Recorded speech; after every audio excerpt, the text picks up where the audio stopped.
안녕하세요, 구찬호입니다. 오늘 가볼 곳은 이탈리아 최고의 와인을 생산하고 있는 피에몬테 지방입니다. 모스카토 다스티가 생산되는 아스티부터 이탈리아 최고의 와이너리 중 한 곳인 가야가 위치한 마르바레스코까지. 이탈리아 소도시 여행이라고 하면 제일 먼저 토스카나를 떠올리는 분들이 많지만 피에몬테도 토스카나 못지않게 아름다운 곳으로 요즘 관광객이 너무 많이 늘어나 정신없어진 토스카나에 비해 조금 더 한가롭고 여유있게 목가적인 풍경을 만끽할 수 있는 곳입니다. 그럼 저와 함께 한번 둘러보실까요?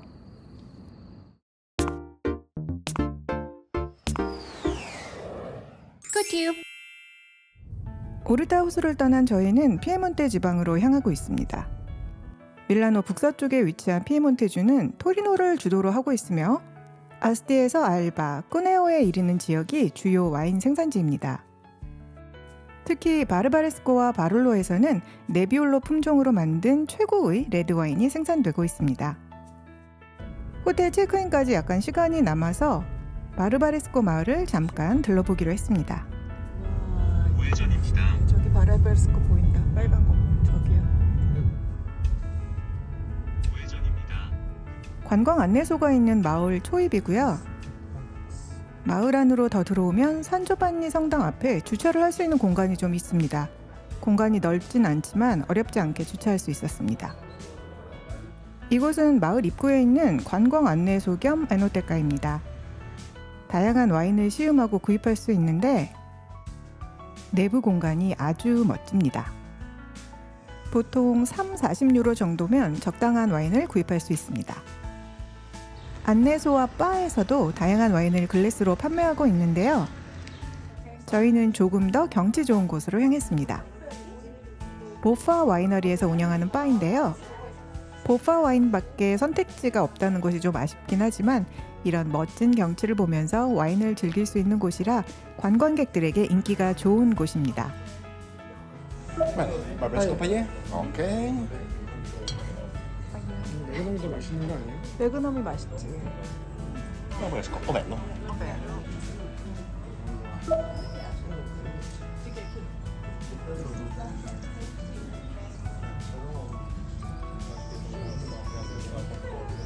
Sì, sì. 땡큐.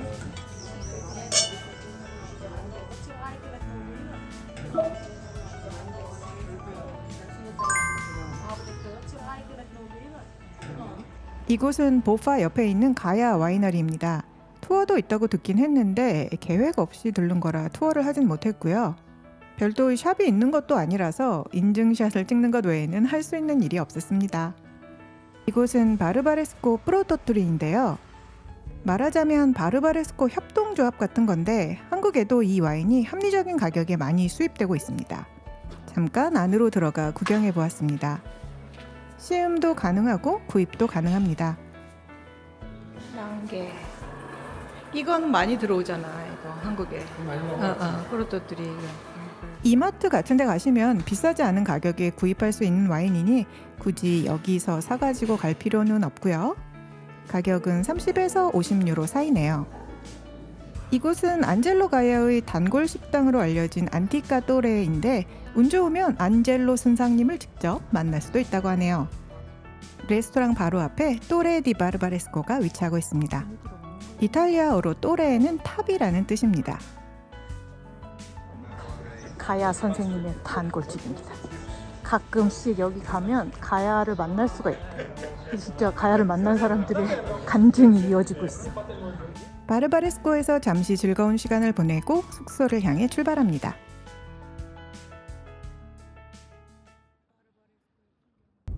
오늘 투숙할 곳은 세라론가 날바 지역에 위치한 빌라지오 나란테 내부의 카치나 갈라레이라는 리조트입니다. 폰타나 프레타 와이너리에서 운영하는 빌라지오 나란테 내부에는 3개의 호텔과 2개의 레스토랑, 와인샵 등이 갖추어져 있습니다. 실제로 250여 명이 거주하고 있는 찐 빌리지라고 합니다. 이탈리아를 통일한 엠마누엘레 2세의 아들인 미라피오레 백작으로부터 시작된 이 와이너리는 지금도 바룰로 와인 생산량의 상당 부분을 차지하고 있는 대형 와이너리입니다. 빌라지오 나란테 내의 3개의 호텔 중 저희가 투숙한 카치나 갈라레이는 메인 빌리지에서는 조금 떨어진 포도밭으로 둘러싸인 언덕에 위치하고 있었습니다. 제 맘에 아주 쏙 든 리조트였어요. 사실 외관이나 객실 내부는 비교적 평범한 편이었는데요. 주변의 경치가 너무나 멋졌습니다. 객실 그레이드는 클래식, 익스클루시브, 스위트로 나뉘어 있고 가격은 500에서 700유로 정도입니다. 저희는 가장 기본 객실인 클래식 룸에 투숙했는데요. 저희 투숙 기간 중에는 객실이 딱 하나 남아 있어서 선택의 여지가 없었습니다. 객실 사이즈가 조금 좁긴 했는데 1층에 위치한 객실이라 작은 가든 공간이 있어서 아주 좋았습니다. 그럼 객실을 보여드리겠습니다. 안으로 들어가면 우측에 화장실, 좌측에 옷장, 미니바 등이 있고요. 커다란 침대와 데스크, 의자 등이 준비되어 있었습니다. 침대 앞에는 벽걸이 TV가 걸려 있었고요. 천장은 이렇게 벽돌로 멋스럽게 장식이 되어 있었습니다. 창밖의 모습도 한번 살펴보겠습니다. 이렇게 파라솔과 테이블을 갖추고 있어서 아침마다 여기 나가서 커피를 마시며 여행 기록을 하곤 했습니다. 매일 생수 2병이 컴플리멘터리로 제공되었고 커피 머신과 케틀도 준비되어 있었습니다. 그 옆엔 금고가 마련되어 있었고요. 옷장 안에는 풀장 갈 때 사용할 수 있는 두툼한 로브와 샌들도 준비되어 있었습니다. 욕실도 한번 구경해 보겠습니다. 노란 세면대가 인상적이네요. 한쪽으로는 샤워 부스가 있고 변기와 비데 갖추고 있습니다. 아쉽게 욕조는 없네요. 세면대 아래쪽으로 타월과 슬리퍼 준비되어 있고 어메니티도 꼼꼼하게 잘 갖추어 두었습니다. 객실은 좀 좁고 평범한 편이었지만 호텔 부지 자체가 너무 아름다운 곳이었고 특히 수영장 시설이 굉장히 좋았습니다. 호텔 주변이 전부 이런 풍경인데 동화 속 나라에 와 있는 것 같은 기분이 들더라고요. 첫날은 빌리지 내에 위치한 레스토랑을 부킹해두어 마을로 내려가 보기로 합니다. 이곳은 마을 안에 위치한 와인샵이고요. 식사할 곳은 미슐랭 원스타 귀도 리스토란테입니다. 정원을 따라 조금 걸어가면 앞에 보이는 건물이 레스토랑 건물입니다. 독특한 외관의 레스토랑 건물입니다. 안내를 받아 자리에 착석했는데요. 직원들이 정말 친절해서 인상이 남았던 레스토랑입니다. 와인 리스트는 타블렛으로 제공됩니다. 가야 마르바레스코 한 병 시켰고요. 가격은 소매 가격과 크게 다르지 않아서 좋았습니다. 폴커스와 디저트로 이루어진 테이스팅 메뉴는 1인당 130유로고요. 2개의 단품과 디저트 혹은 3개의 단품과 디저트로 구성된 자유 메뉴를 선택할 수도 있고 단품으로만 주문을 할 수도 있습니다. 저희는 2코스 자유 메뉴 1개와 3코스 자유 메뉴 1개를 선택했습니다. 이러면 둘이서 단품 5개를 고를 수가 있어요. 우선 전체 요리로 완두콩 요리가 조금 나왔습니다. 이어서 첫 번째 요리 아스파라거스 샐러드가 나왔는데 연세 지긋하신 서버분께서 너네 쉐어할래? 라고 먼저 물어봐 주시고 2개의 접시로 나눠 주셨어요. 이탈리아는 확실히 이런 센스가 좀 있습니다. 카르파초고요. 이게 뭐 이름은 좀 복잡한데 이 레스토랑 시그니처 메뉴야. 계란 요리. 위에다 트러플도 막 얹어가지고 가져다 주고 이 트러플하고 에그하고 같이 먹을 때 맛있거든요. 카르파초도 드셔보세요. 분내 지방이 하나도 없고 너무 부드럽고 맛있습니다. 그리고 일반적인 카르파초처럼 얇게 굽질 않고 제가 두툼하게 뭉티기처럼 해갖고 왔어요. 근데 하나도 안 질기고 너무 맛있네. 제가 원래 뭉티기도 좀 좋아하거든요. 그리고 이건 이 집의 또 하나의 시그니처 요리 아뉴올로티입니다. 할머님의 레시피로 만든다는데 안에는 곱게 다진 고기가 들어있고요. 아뉴올리티 본연의 맛을 즐기라고 이렇게 소스 없이 삶기만 한 것도 가져다 줍니다. 그리고 이것은 호박꽃을 곁들인 딸리아딸레입니다. 오늘 해산물이 1도 없네. 오늘 해산물이 없어. 우리 해산물 많이 먹었잖아요, 그동안. 고기 하나도 못 먹고 해산물만 먹었는데. 되게 맛있다. 맛있어? 그럼 머랭, 젤라또. 사람들이 술 들어가니까 조금 시끄러워졌어요. 아, 요런 분위기 좋아. 약간 업된 분위기. 레스토랑 분위기도 너무 좋았고 직원들도 친절했고요. 기교가 많이 들어간 음식은 아니었지만 지역의 맛있는 음식을 맛볼 수 있는 레스토랑이었습니다. 가격도 적당하고 본인 양에 맞춰 코스를 구성해 먹을 수 있는 것도 합리적이었습니다. 마지막 꾸티푸르까지 맛있게 먹고 첫날을 마무리합니다.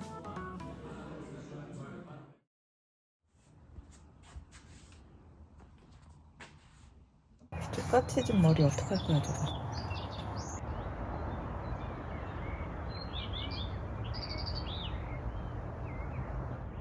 공기가 맑고 미세먼지가 없으니까 완전 진짜 여기 뒤쪽에 산까지 보이네. 대박이다. 이게 지금 거리상으로 엄청 먼 건데 저렇게 먼 데까지 다 보이네. 여기 산까지. 이제 조식을 먹으러 가봅니다. 조식은 간단한 뷔페와 단품 주문도 가능한데요. 달걀 요리와 와플, 크레이프 등을 주문해 먹을 수 있습니다. 조식은 좀 빈약한 편이었는데 유럽인이 그러려니 합니다. 식사를 마친 뽕 선생님은 다시 단잠에 빠지셨네요.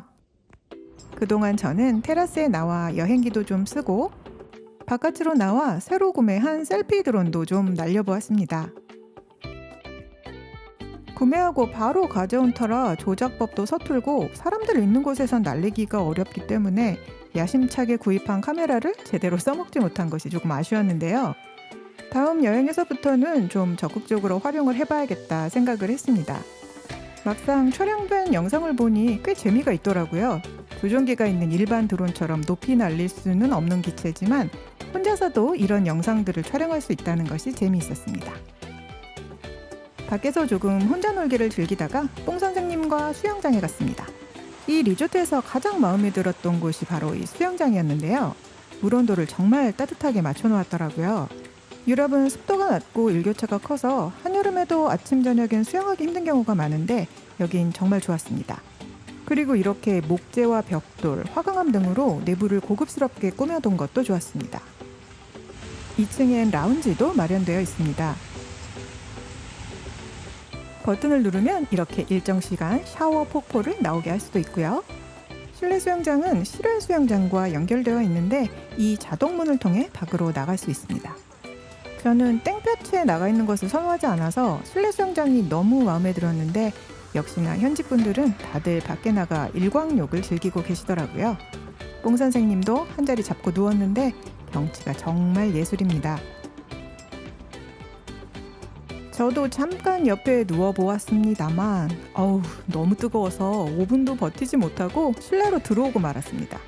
이탈리아의 많은 호텔들이 실외풀은 대부분 갖추고 있지만 실내풀 시설을 이렇게 잘 갖춰놓은 곳은 드물어서 굉장히 마음에 들었습니다. 그리고 객실 수가 적어서 한가롭게 풀장을 이용할 수 있는 것도 큰 장점이었어요. 저 멀리 포도밭을 일구는 작업을 하고 있는 모습도 보였는데요. 와인값 비싸다고 할 게 아니더라고요. 손이 굉장히 많이 가는 일인 것 같았습니다.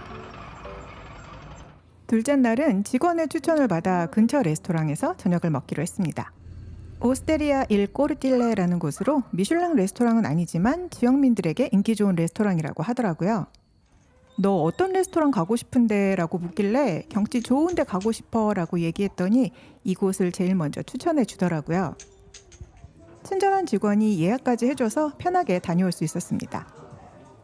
이렇게 멋진 경치의 테라스 옆자리로 안내받았습니다. 가격도 굉장히 합리적이었는데요. 6코스 메뉴들이 50에서 60유로 정도였고 베지 메뉴는 겨우 43유로네요. 와인 4잔 페어링까지 해도 7, 80유로 정도면 먹을 수 있습니다. 이런 경치를 즐기면서 말이죠. 그리고 식사 중간에 너무 배부르면 이 테라스에 나가서 공기도 좀 쏘이고 왔다 갔다 하니까 좋더라고요. 와인은 지아코모 콘테르노 바를로 프란치아 2015빈을 주문했는데요. 역시 소매 가격에 판매하고 있었습니다. 동네 와인은 레스토랑에서 마진 붙여서 팔고 이러지 않는 것 같더라고요. 아주 마음에 들었습니다. 입이 저렴인가 봐. 3스타보다 막 이런 거 좋아. 그냥 이렇게 경치 좋은 데서 이렇게 먹는 거 좋아. 편한 옷 입고 와가지고 뭘 먹어도 맛있지. 테라스 구경도 좀 해볼까요? 포도밭으로 둘러싸인 탁 트인 경치가 정말 멋지네요. 저희는 셰프 테이스팅 코스를 주문했는데 첫 번째 요리는 송아지 흉선 요리였습니다. 한국에선 보기 힘든데 유럽에선 자주 쓰이는 재료고요. 두 번째 요리는 퀴노아 위에 올려진 장어 요리입니다. 이탈리아나 스페인 쪽에서는 장어도 즐겨 먹거든요. 이렇게 내장이나 장어 요리까지 잘 먹는 거 보면 한국 사람들과 입맛이 비슷한 것 같습니다. 정말 맛있게 먹었는데 이거 먹고 나니 와인잔에 비린내가 좀 배서 잔을 한번 교체받았습니다. 밥을 먹다 보니 서쪽 하늘이 점점 붉게 물들어가길래 냉큼 나와 사진을 찍어 보았습니다. 너무 예쁜 노을이었는데 역시 사진엔 잘 담기지 않네요. 이어서 나온 메뉴는 풍디 리조또. 들어간 버섯은 모렐 버섯이었고요. 이어서 에스카르고 페투치네가 나왔습니다. 메인은 오리 가슴살이 나왔고요. 덕 브레스트가 메인으로 나왔습니다. 아, 이건 벌써 향부터 그 약간 포울트리 종류의 그 향이 확 올라와요. 이거는 호불호가 확실한 음식이야. 향이 별로 제가 안 좋아하는 향이 나가지고 살짝 겉감이 있었는데 입에 들어가니까 괜찮아요. 그리고 되게 간이 잘 배었고 굿이야. 그리고 와인하고 잘 어울려. 오늘의 와인과 잘 어울리는 마리아주입니다. 레스토랑은 거의 풀북이었고 점점 분위기가 무르익어가는 모습입니다. 이런 시끌벅적한 레스토랑 분위기도 흥겹고 좋더라고요. 멕시카는 되게 맛있어. 됐어? 우리가 젤라또를 먹고 다닐 배가 없잖아. 이런 데서라도 먹어야 돼, 젤라또. 디저트까지 맛나게 먹고 저녁 식사를 마무리합니다. 멋진 레스토랑 소개해주고 예약까지 해준 직원분 그라제 밀레. 다음날 아침 어김없이 일찍 눈이 떠진 저는 테라스에 나와 혼자만의 시간을 만끽했습니다. 한국에 뭔 일 없나 유튜브로 뉴스도 좀 시청하고요. 아, 오늘 체크아웃 해야 하는데 떠나기 싫어집니다. 다른 일정 줄이고 여기 좀 더 있을 걸 그랬어요. 떠나기 전 간단히 아침 식사를 합니다. 오늘은 술안과 살라미, 치즈 등도 주문해 보았습니다. 이 조식당 분위기도 너무 좋았는데 말이죠. 이런 리조트에선 적어도 일주일 정도는 투숙하며 푹 쉬어야 하는데 그런 날이 올란가 모르겠습니다. 아쉬운 마음을 뒤로 하고 호텔을 떠납니다. 여행 스타일이나 숙소 등은 모두 본인 취향이 있을 텐데 시골의 한가로움을 좋아하는 제 취향에 딱 맞는 곳이었어요. 토스카나보다 관광객들이 훨씬 적은 것도 좋았고요. 남편도 무척 마음에 들어해서 다음엔 피에몬테 쪽으로만 일정을 잡아서 다시 한번 방문하자 다짐했습니다. 떠나기 전 저희는 알바 시내에 잠시 들러 와인이나 몇 병 구입하기로 했습니다. 그런데 이날이 일요일이었던 데다가 시내에서 무슨 마켓 같은 것이 열리고 있어서 차도 많이 막히고 주차장에 자리도 없고 엄청 복잡하더라고요. 간신히 주차를 마치고 와인을 구입했습니다. 친절한 아주머님 덕분에 기분 좋은 쇼핑을 마치고 서둘러 알바를 떠납니다. 오늘 갈 길이 조금 멀거든요. 1시간 반 정도 달렸을까? 메일을 체크하러 메일함에 들어가 봤는데 글쎄 뽕 선생님이 호텔에 핸드폰을 두고 왔다는 겁니다. 저에게 전화를 시도했는데 연결이 잘 되지 않았대요. 할 수 없이 온길을 되돌아갔는데 무슨 공사를 하는지 차도 엄청 막혔고요. 아니 내가 꼭 다시 오겠다곤 했지만 이렇게 빨리 온다는 소리는 아니었다고. 그래도 핸드폰 찾은 걸 다행으로 여겨야겠죠? 유럽의 여름은 해가 길기에 망정이지 여러 가지로 곤란할 뻔했습니다. 여행지에선 정신줄 잘 붙들어 매고 다니시기 바랍니다.